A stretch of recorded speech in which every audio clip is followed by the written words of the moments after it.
নাহমাদুহু ওয়া নুসাল্লি আলা রাসূলিহিল কারীম আম্মা বা'দ। আসসালামু আলাইকুম ওয়া রাহমাতুল্লাহি ওয়া বারাকাতুহু। প্রিয় মুসলিম ভাই ও বোনেরা, আমাদের বাংলাদেশে প্রচলিত ধর্মীয় শিক্ষা ব্যবস্থায় তাওহীদ নিয়ে খুব বেশি সমালোচনা করা হয় না, বা তাওহীদের ব্যাখ্যা বিশ্লেষণ আলেমগণ খুব বেশি করেন না। পক্ষান্তরে অনেক আলেমগণ রয়েছেন, সব আলেমরা না থাকলেও অনেক আলেমগণ রয়েছেন যারা মানুষকে প্রকাশ্যে শিরক শিখাচ্ছে। অথচ কোরআনের সূরা নিসার 48 নম্বর আয়াত সহ অন্যান্য আয়াতে আল্লাহ বলেছেন শিরকের গুনাহ আল্লাহ ক্ষমা করবেন না। এখানে আল্লাহ লক করে দিয়েছেন যে শিরকের গুনাহ ক্ষমা করবেন না, এছাড়া অন্য গুনাহ যাকে খুশি আল্লাহ তাকে ক্ষমা করতে পারেন। তাহলে শিরক কি? তাওহীদের বিপরীত হচ্ছে শিরক। তাওহীদ কি? আল্লাহকে এক বলে জানা। এটি আমাদের দেশে এই পর্যন্তই তাওহীদ নিয়ে আলোচনা করা হয়। আমরা জানি 6টি বিষয়ে বিশ্বাস করার নাম হচ্ছে ঈমান। সূরা নিসার 136 নম্বর আয়াতে এর দলিল, এবং হাদিসে জিবরাইলে রাসূল সাল্লাল্লাহু আলাইহি সাল্লামকে জিবরাইল আলাইহিস সালাম প্রশ্ন করলেন ঈমান কি? তিনি উত্তর দিলেন ঈমান হচ্ছে 6টি বিষয়ের উপর বিশ্বাস স্থাপন করা। আল্লাহর প্রতি, ফেরেশতাদের প্রতি, নবীগণের প্রতি, কিতাব প্রেরিত কিতাবের প্রতি, পরকালের প্রতি, ভাগ্যের ভালো মন্দের প্রতি। এই যে 6টি বিষয়ের প্রতি বিশ্বাস স্থাপন করতে হবে, এই 6টির প্রথমটি হচ্ছে আল্লাহর প্রতি বিশ্বাস।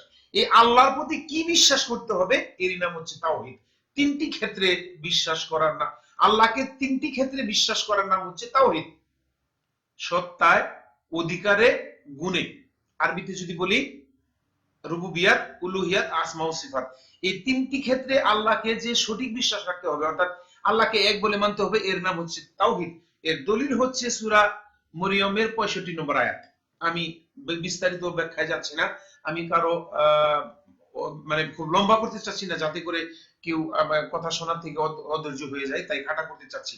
দলিলগুলো দেখে নেবেন, আমার কথাগুলো একটু প্রমাণ করে দেখবেন কোরআনের আয়াতের সাথে হাদিসের সাথে মিলে কিনা। এবার তাওহীদ তিনটি ক্ষেত্রে আমাদেরকে আল্লাহকে এক বলে জানতে হবে। রুবুবিয়াত, সত্তায়। আজকে রুবুবিয়াত নিয়ে আলোচনা করব। আরবিতে রুবুবিয়াত, বাংলায় সত্তায় কাকে বলে।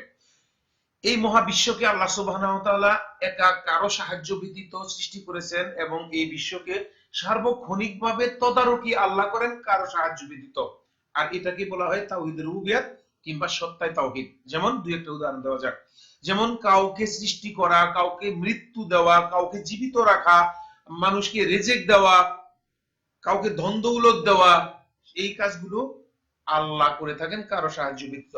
যে কাজগুলো সাধারণ মানুষের ক্ষেত্রে অসাধারণ, অসাধারণ কাজগুলো যা মানুষের পক্ষে করা সম্ভব নয় নরমালি, সেই কাজগুলো আল্লাহ কারো সাহায্য ছাড়া পরিচালনা করেন, এর নাম হচ্ছে তাওহীদ রুবুবিয়াত। যেমন কিয়ামত আল্লাহ দেবেন, দুনিয়া সৃষ্টি করেছেন আল্লাহ, ধ্বংস করবেন আল্লাহ, এর সবকিছুই। মানুষকে জীবিত সৃষ্টি করেছেন আল্লাহ, মৃত্যু দান করেন আল্লাহ, আবার জীবিত করবেন আল্লাহ। এই স্বীকৃতি দেওয়া রব হিসাবে এটি হচ্ছে তাওহীদ রুবুবিয়াত কিংবা সত্তায় শিরক। এই তাওহীদে মক্কার কাফেরেরা স্বীকৃতি দিত, এবং বর্তমান বিশ্বের 2-4 জন নাস্তিক ব্যতীত সকল ধর্মের লোকেরাই আল্লাহকে এক বলে স্বীকৃতি দেয়। কিন্তু আফসোসের বিষয় হচ্ছে মুসলিমদের কতিপয় বিভ্রান্তিকারী হুজুর, তারা মানুষকে, জানি না আল্লাহ ভালো জানেন, বুঝে কিংবা না বুঝে শিরক শিখাচ্ছে, এবং এই তাওহীদের বিপরীত শিরক মানুষকে শিখাচ্ছে, রুবুবিয়াতের বিপরীত শিরক শিখাচ্ছে। তো 2-4টা দলিল আপনাদের সামনে উপস্থিত করি। তার আগে আমি এই কথাটি বলি যে আল্লাহ সুবহানাহু ওয়া তাআলা মানুষকে জীবিত করেন। ঈসা আলাইহিস সালাম মানুষকে জীবিত করতে পারতেন ক্ষণিকের জন্য, সেটি আল্লাহর নির্দেশে। এটি একজন নবী হওয়ার কারণে আল্লাহ তাকে ওই কেরামতটি দান করেছিলেন। এখন অন্য কোন মানুষের পক্ষে এটি সম্ভব নয়। অন্য কোন আম্বিয়া ওলিদের পক্ষে কারামতি আসতেই পারে, সেই কারামতির পক্ষে অনেকগুলা শর্ত সাপেক্ষে কারামতি আসবে। একজন দাবি করবে আর সেই কারামত হয়ে যাবে না। তাহলে মৃতকে জীবিত করা আল্লাহর কাজ। কেউ যদি দাবি করে যে অমুক বা আমি মৃতকে জীবিত করতে পারি বা অমুক জীবিত করতে পারে, তাহলে সে বড় গুনায় নিবৃত্ত হবে, সে মুসলিম থেকে খারিজ হয়ে যাবে। এবার দেখেন তো আমাদের বাংলাদেশের হুজুররা প্রকাশ্যে মানুষকে এই তাওহীদ রুবুবিয়াতের বিপরীত শিরক শিখাচ্ছে না। জীবিত করে দেখাইতাম, আমারে বলো কোন কবর থেকে জীবিত করতাম। ওই খ্রিস্টান কয় সুযোগ একটা পাইছি, বহুদিন আগে মা মারা গেছে, কইছেই যখন মার কবরে লয়ে যাবো। কারে নিতেছে? কারে? গাউসে পাক। নিতে নিতে নিতে নিতে ওই কই নিবি, আর কই নিবি, হুজুর আসেন। একবারে আপনাদের গ্রামের শেষ মাথায় মার কবরের কাছে গিয়া কয়, হুজুর এই কবরটার থেকে জীবিত করেন তো। এবার গাউসে পাক কয়, শোনো, তোমার নবী ঈসা নবী নবী ছিলেন, রাসূল ছিলেন, তোমার নবী নবী এবং রাসূল ছিলেন, যেই কথা বলে মৃত মানুষ জীবিত করত। আর আমি উম্মত, আখেরি নবীর উম্মত। আমার নবী বলেছে, উলামা ও উম্মতি কাম্বিয়াই বনি ইসরাইল, আমার উম্মতের এক একজন উলামাগণের মর্যাদা হবে বনি ইসরাইলের পয়গম্বরদের মতো। জোরে জোরে বলুন সুবহানাল্লাহ। নবী যদি এই ঘোষণা দিয়ে থাকে, আল্লাহ যদি এই নবীর উম্মতের দাম বাড়ায়া থাকে, তাহলে আপনারা কেন ওলির দরবার শিরিক বেদাত বলে ঘোষণা দেন? এই সাহস কই পাইলেন?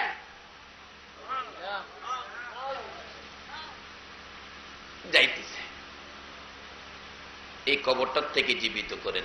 গাউসে পাক বলেন, শোনো, তোমার নবী ঈসা নবী যেই কথা ব্যবহার করত, আমি উম্মত হইয়া সেই কথা। তাহলে বোঝা গেল মোটামুটি দুইজন কাছাকাছি। কি গান? হেলা যেই মন্ত্র, এলা সেই মন্ত্র, হেলা নবী রাসূল আর এলা উম্মত। কিন্তু ক্ষমতার দিকটা দেখা গেল। কবরের পাশে গিয়ে ডাক দিলেন, কুম বিইذনিল্লাহ, আল্লাহর নামে জীবিত হও। ডাক দিতে দেরি, খ্রিস্টান বেটার মা দাঁড়াইতে দেরি হলো না। দেখলেন তো যে কিভাবে এই বক্তা বললেন যে একজন উম্মতে মুহাম্মদী সাল্লাল্লাহু আলাইহি সাল্লাম গাউস বা বড় পীর সাহেব হুকুম দিলেন, একজন মানুষ জীবিত হয়ে গেলেন, বলার সাথে সাথে সে জীবিত হয়ে গেলেন। কেউ যদি এরকম বিশ্বাস রাখে যে আল্লাহ ব্যতীত অন্য কেউ মানুষকে জীবিত করতে পারে, এই বিশ্বাস রাখা সে বড় শিরক করলো, তাহলে সে মুসলিম থেকে খারিজ হয়ে যাবে। তো আমি লম্বা করবো না কথা, এখানে একটি কথা আপনাদেরকে স্মরণ করিয়ে দিই। এই আলেম এতই অজ্ঞ, উনি একটা কথা বললেন, দেখেন আরবিও বলতে পারে না, আরবির মাঝখানে উর্দু শব্দ ঢুকাই দিছে, আর ওটাকে আমরা শুনে সুবহানাল্লাহ সুবহানাল্লাহ বলতেছি। উনি বলছেন যে উলামায়ে উম্মতিকা আম্বিয়ায়ে বনি ইসরাইল। কি বললেন এটা? এটা না হিন্দি, না উর্দু, না বাংলা, না ফার্সি। উলামায়ে উম্মতি, আমার উম্মতেরা। এখানে আবার কা শব্দ ব্যবহার করলেন। কা এটি উর্দু শব্দ, আমরা র ব্যবহার করি, উনি কা ব্যবহার করলো, উর্দু নিয়ে আসলেন। আম্বিয়ায়ে বনি ইসরাইল, বনি ইসরাইলের আম্বিয়া। কি বললেন উনি নিজেই জানেন না, আর এই কথাগুলো আমাদেরকে বুঝালেন, আমরা মেনে নিলাম। এবার দেখুন, এই আমাদের দেশের আলেমদের দুজনে যে মিথ্যা কথা বলে তার একটা দলিল দেখেন, একটা প্রমাণ। আরেকজন বক্তব্য এই কথাটি বলছে, এইভাবেই বলছে, দেখেন উনি এই কথাটাকে কিভাবে ঘুরে বলছে, একটু লক্ষ্য করুন। হুজুর একদিন বাগদাদের নিজামিয়া মাদ্রাসায় ছাত্রদেরকে পড়াইতেছিলেন। এমন টাইমে একটা গাইবি ট্রাঙ্কল আসছে, দোস্ত গো, এখান থেকে 1100 মাইল দূরে উড়াল দিয়ে যাইতে হবে। যেরকম তখন কি বিমান ছিল? যেরকম বিমান ছিল। হুজুরের কোনো ফাঁকাও গ্যাস নাই, ব্যাটারি নাই, ফাঁকা নাই, কিচ্ছু নাই। আমার গাউসে পাক সঙ্গে সঙ্গে উড়াল দিলেন।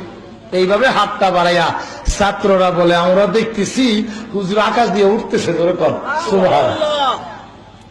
উঠতে উঠতে হুজুর গাউসে পাক কয়েক মিনিটের মধ্যে 1100 মাইল দূরে গেলেন। গেলেন কোথায়? যেখানে দুইটা লোক ঝগড়া লেগেছে, একটা হলো হিন্দু আর খ্রিস্টান, আর একটা হলো মুসলমান। এই দুইজনে ঝগড়া লাগছে। এই মুসলমানরা কয় আমার নবী শ্রেষ্ঠ, খ্রিস্টান কয় আমার নবী শ্রেষ্ঠ। এই দুইজনে ঝগড়া লাগা। এখন মুসলমানদের ইলম কালাম ছিল কম, ইমানের জোর ছিল বেশি। ইমানের জোর ছিল মুসলমানদের ইলম কম, ইমানের জোর বেশি। এখন মুসলমানরা আটকে গেছে। ঈসা নবীর উম্মত খ্রিস্টানরা কয় আমরা নবী মরা মানুষ জিন্দা করতো, তোমরা নবী কোন জায়গায় করছে একটু প্রমাণ দাও। মুসলমানরা চুপ করে রয়েছে আর কাঁদতেছে, মাবুদ রব্বুল আলামিন, মাবুদ আমার দয়াল নবী, শ্রেষ্ঠ নবী ঈসা নবী আমার নবীর কলেমা পড়েছে, আমিও জানি, আমার কাছে প্রমাণ নাই। আল্লাহ গো, জগতের বড় পীর মাহবুবে সুবহানী কুতুবে রাব্বানী আব্দুল কাদের জিলানী যেখানে থাকো, আল্লাহ চোখের পলকে আমার সামনে হাজির করে দাও। বলুন সুবহানাল্লাহ। বলতে দেরি পিছন ফিরে নজর করে দেখে আমার জগতের বড় পীর তার পিছনে দাঁড়িয়ে আছে। ডাক দিয়ে কই, খ্রিস্টান রে, মুসলমান, চিন্তা করিস না, চিন্তা করিস না, আমি আব্দুল কাদির মদিনার কামলিওয়ালার আওলাদে রসুল, আওলাদে রসুল যখন আইসা গেছি, তোমার কানতে হবে না, বলুন সুবহানাল্লাহ। ডাক দিয়ে কই, বাবা তোমাদের ঈসা নবী মরা মানুষ জিন্দা করছে কি কইয়া? কুম্বিজ নিল্লা কই, আল্লাহর হুকুমে জিন্দা হোক। আমার গাউসে পাক কয়, আমার নবীজিরে লাগাইতাম না, আমি আমার নবীজির একটা আদনা গোলাম, আমার নবীজির একজন নাতি, আমি নবীজির কষ্ট দিতাম না, আর আমার আল্লাহর কথাও বলবো না, আমি বলবো কুম্বিজ নি, আমার হুকুমে জিন্দা হও, বলুন সুবহানাল্লাহ। ইন্না লিল্লাহি ওয়া ইন্না ইলাইহি রাজিউন। স্পষ্ট করে বক্তা টুপি মাথায় দিয়ে সুর তুলে মানুষকে বলতেছে আমার হুকুমে জিন্দা হয়ে যাও। একই কথা, একই গাউসের কথা বলতেছেন, একই পীর সাহেবের কথা এই আলেমে বলতেছেন। পীর সাহেব বলতেছিল আল্লাহর হুকুমে জিন্দা হও, ওই বুড়ির কথা, খ্রিস্টানের মায়ের কথা। আর এই পুরুষ বলতেছেন, এই হুজুর বলতেছেন আমার হুকুমে বড় হয়ে যাও। এই দুজনের মধ্যে কেউ মিথ্যাচার করছে নাকি? মানে তারা যে কিতাবটি পড়ে এই কথাগুলো বলতেছে, সেই কিতাবে অবশ্যই দুই ধরনের কথা লেখা নাই। দুজন, একজনে কথাকে পরিবর্তন করছে। এরা নিজেদের স্বার্থ সিদ্ধি করার জন্য কিভাবে মানুষকে শিরক শিখাচ্ছে।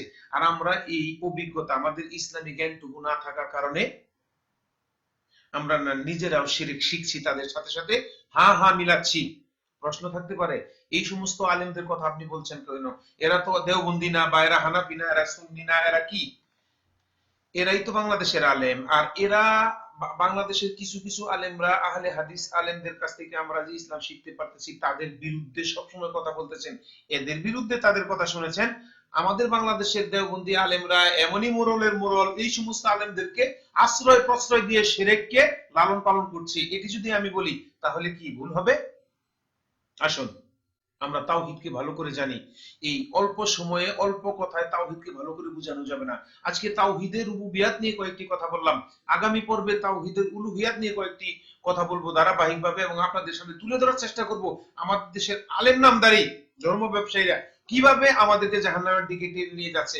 আল্লাহর কাছে দোয়া করছি, আল্লাহ সুবহানাহু ওয়া তাআলা যেন আমাদের দেশের সহজ সরল মুসলমানদেরকে হেদায়েত দান করেন, আমাদের দেশের সাধারণ মুসলমানদেরকে যেন আল্লাহ মনের দরজা খুলে দেন, এবং আমাকে বিশেষ করে যেন আল্লাহ সুবহানাহু ওয়া তাআলা জ্ঞান বৃদ্ধি করে দেন এবং হকের উপর প্রতিষ্ঠিত থাকার তৌফিক দান করেন। ওয়া মা আলাইনা ইল্লাল বালাগ ওয়া আখিরু দাওয়ানা আলহামদুলিল্লাহি রাব্বিল আলামিন। আসসালামু আলাইকুম ওয়া রাহমাতুল্লাহি ওয়া বারাকাতুহু।